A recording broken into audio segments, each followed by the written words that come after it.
fluttering in at the last moment to help save the day by giving his number 2,347 speech, is one of our most beloved monarchs and one of our reigning divas.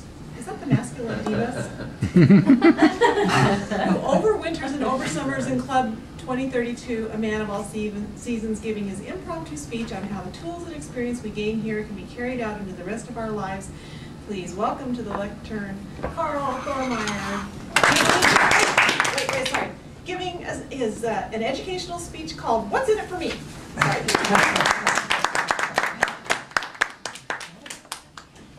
Thank you, Madam Toastmaster.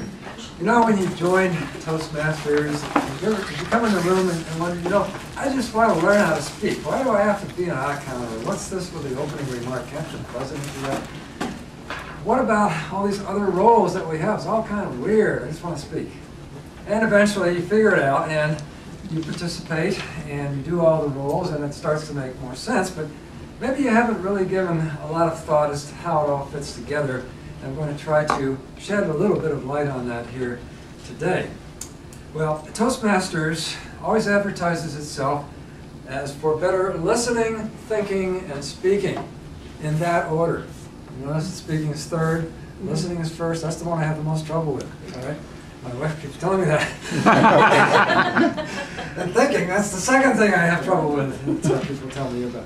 So listening, thinking, and speaking. And when you have mastered, at least to a degree, these three techniques, then you metamorphosize from a Toastmaster to someone that can go out in public and be a public persona in one form or another and not have to give it a second thought. That's what you're all here for. So it's the big picture.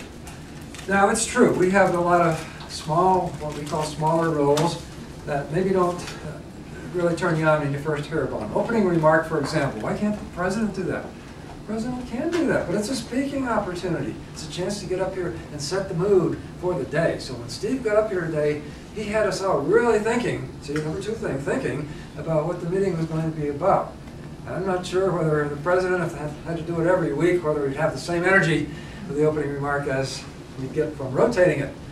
The vote counter. Okay, well, I know we need to count votes. Why do I got to go up there and award the awards? Can't the Toastmaster do that? And the answer is, yeah, the Toastmaster can do that.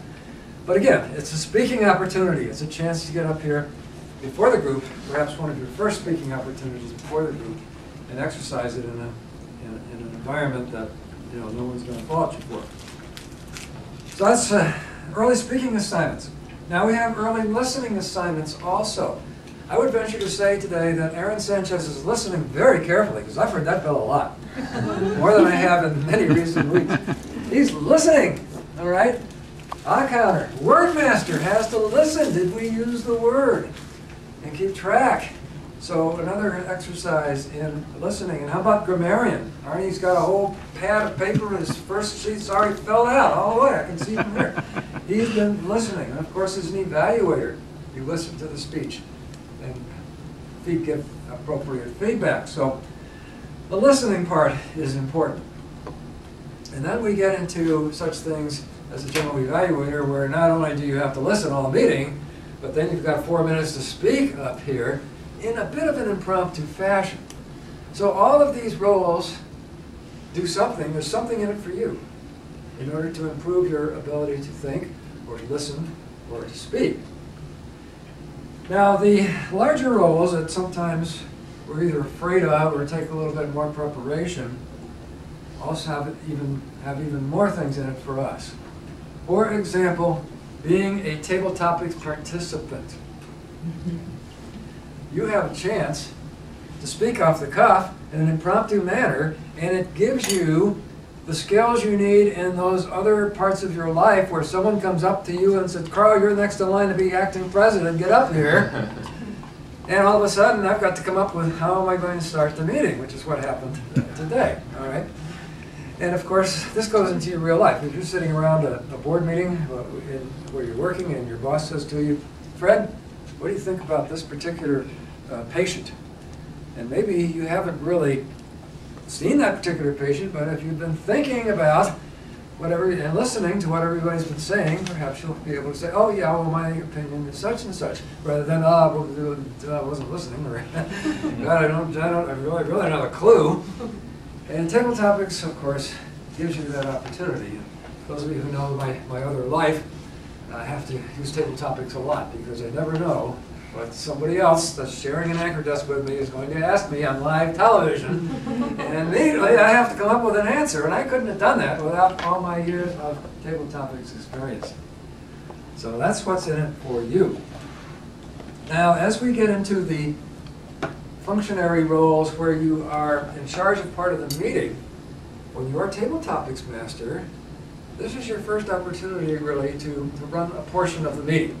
You're actually required to call on somebody, so you've got to figure out who the right people are, and you've got to make it flow smoothly and logically through the process, and that gives you that experience. And once we know you can do that, then we make you a Toastmaster of the day, and you really have the opportunity to be the master of ceremonies, to run a program, to get the participants, put it together, make the substitutions. All that's happened this week.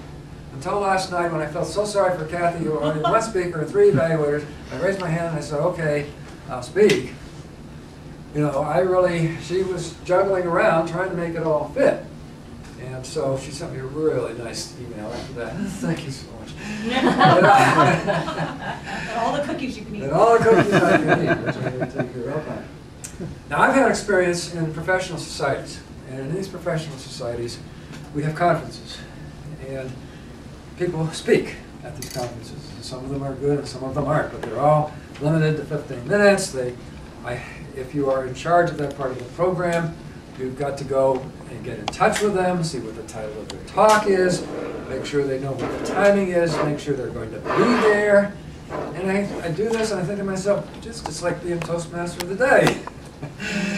And I wouldn't be able to do that without the experience of having been the Toastmaster of the day.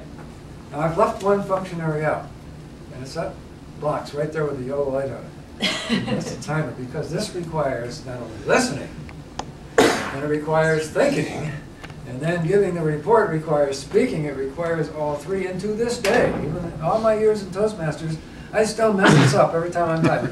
And so I take every opportunity I can to be timer and try to do a better job, because I get sidetracked. And oh gosh, I didn't turn stopwatch on, or I wasn't listening, or whatever.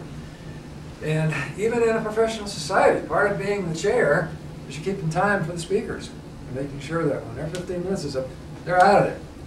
So everything you do in this club, every role that you have has a function, has a reason, and will help you in your life outside of Toastmasters, and we hope you take maximum advantage of it, Madam Toastmaster.